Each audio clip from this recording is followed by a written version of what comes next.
Listen, there weren't a lot of quality there tonight, it's probably fair to say, but spirit, endeavour, as what we are, was there in abundance, and it was nice just to pinch that goal right at the death, to be honest with you.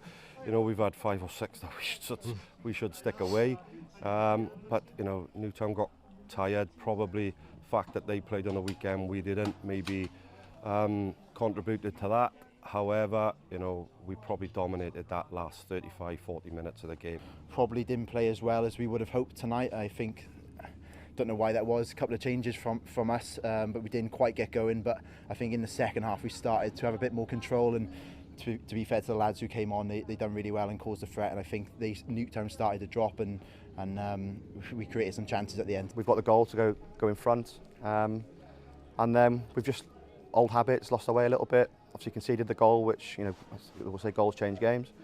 And then, you know, you think you're going to see the game out, and then obviously a mistake at the end there has given them the win. I'm not sure that you know, either team deserved to win the game. I thought we were outstanding in the first half. Really good away performance, really solid. No chance on our goal.